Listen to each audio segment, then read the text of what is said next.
Make sure you guys hit the subscribe button if you guys are enjoying the content that we're throwing up. And make sure you guys hit the like button if you enjoy the video.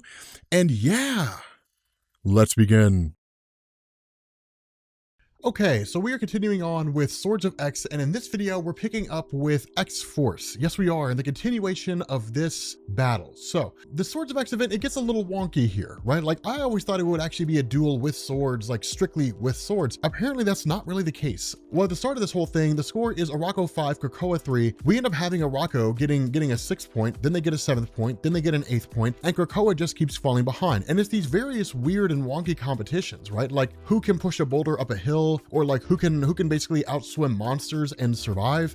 You have an eating contest where you get foods from the Crooked World. There's a dance-off, which apparently Cypher does amazingly well, right? He absolutely crushes it, so he gets a point. It's like Penrose steps that they have to navigate through. They have to put together a puzzle, right? So like Krakoa gets a win on that because I guess the forces of Arako aren't the sharpest tool in the shed. Well, either way, had to be done because it was forces from the same side. But then like you end up having a runway walk-off, which I didn't even know that was really like, I guess it is a contest in terms of like event. I don't know. I don't really do runways. I know there's a show about runways. Anyway, Storm crushes it, right? And a lot of that's attributed to the fact that it's because she might be drunk. But like consistently across the board, they're just kind of like these wonky and goofy competitions, right? They're just sort of weird and almost nonsensical. The other thing about this is that you end up having Brian Braddock, who's still kind of continuing on. He's within the Crooked Market itself and kind of continuing on and still a little brushed about the fact that like Betsy Braddock's basically dead, right? And so you end up having him met by Saturnine. And Saturnine, who again refers to him as Captain Britain, he basically disregards that, says, I'm not Captain Britain, don't call me that. She ultimately says, like, the title is yours. And if you won't come around to being Captain Britain willingly, then Fury will work, right? And she basically seems to have the Furies at her back. Now, one of the other things that goes on here, and it's something that I'm not 100% sure I'm on the fence about, is you have Jim Jaspers encountering Captain Britain again. But Captain Britain doesn't really seem to give any indication that he knows who he is. And it would have been a cool little nod.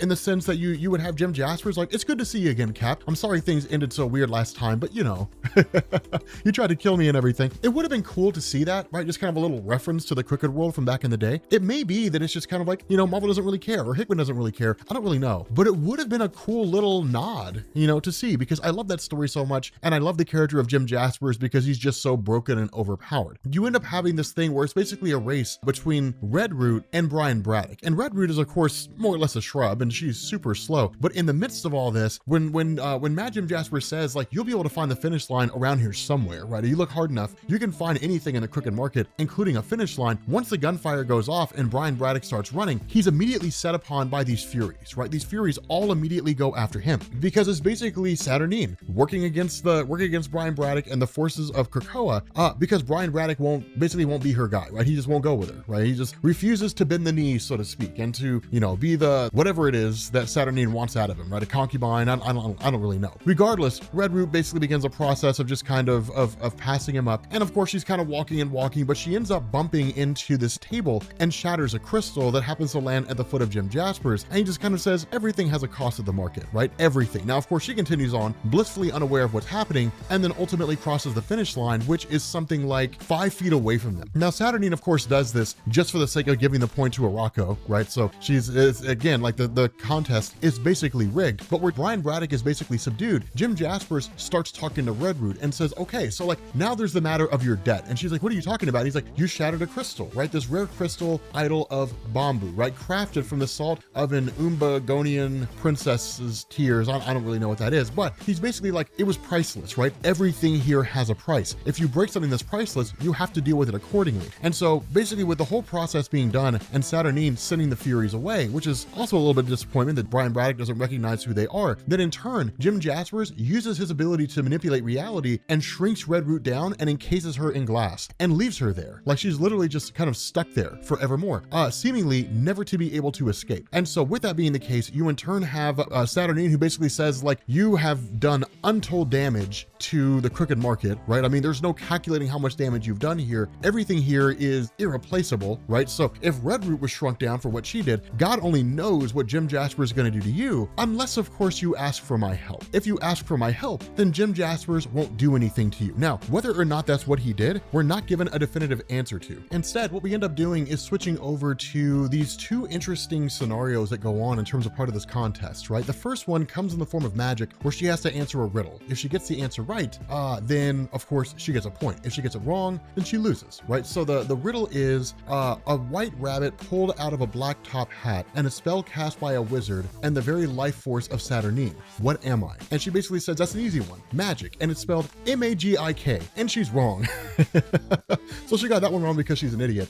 But with Wolverine and White Sword, it's a little bit different. They have to stand in front of a mirror and they have to observe the faces of all the people they've killed. The first one to look away loses. The first one to blink loses. Wolverine actually ends up crying and ends up blinking. Now, this is designed to kind of compare these two characters between each other. The White Sword relishes and loves the idea of battle and doesn't really care much about the people that he's taking out. With Wolverine, it's a wholly different beast because the people that he's lost in some ways have actually been a result of his own actions, specifically his wife dying, the son of Dakin, right? She died partially because of Wolverine's actions himself, right? He kind of led to that situation taking place. The people that Sabretooth killed over the course of his life, like his actions inevitably seem to lead to that. And so because of that, like he, you know, a lot of the losses he sustained have been a defining part of his character, but also crushed him at the same time. And so that's why Wolverine ends up being the first to blink. Wolverine loses. So the score now stands Arakko 15, Krakoa 5, right? They're getting absolutely decimated and things only really seem to get worse, right? They have these things called the rock sirens of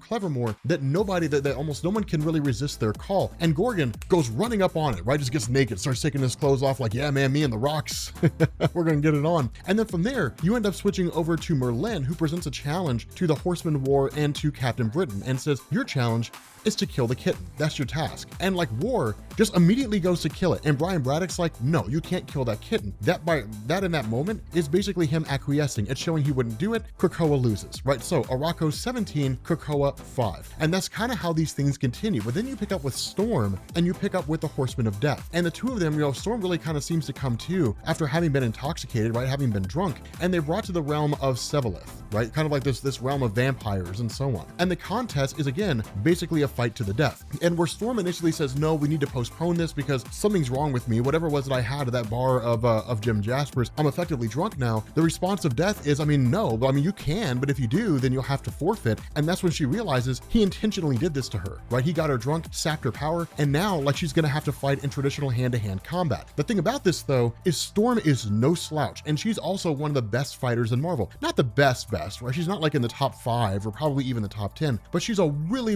good fighter and able to hold her own. And as she's fighting this conflict against Death, she gets the upper hand and actually destroys his sword in the process. And so in response to that, Death removes his helmet and he basically intends to use the Death Stare. Now the Death Stare is basically those individuals who look upon it effectively die, right? If you look into his face, his stare will kill you. Hence the reason why he was given the name Death. But he's not immune to his own powers. He's just highly resistant to them. And this comes in the form that when he emits the Death Stare and that kind of substance comes out and intends to kill Storm, she reflects it back at him using her sword because her sword is pristine and it's basically a mirror. And so it basically kind of, you know, incapacitates him for a moment. She plunges the sword through his chest and kills a Horseman of Death. This of course leads to all the vampires basically tearing him apart, and the point goes to Krakoa. So at this point right now, because of Storm, they've managed to bounce back, but they're still losing terribly. Right now the score is 17 Arakko, 6 to Krakoa. No earthly clue how in the world they could possibly make that up. But with that being said, guys, we're gonna bring this video to an end. If you are new here to Comics Explained, make sure you guys hit the sub button to become part of the Rob Corps. If you guys enjoyed this video, make sure you drop a like,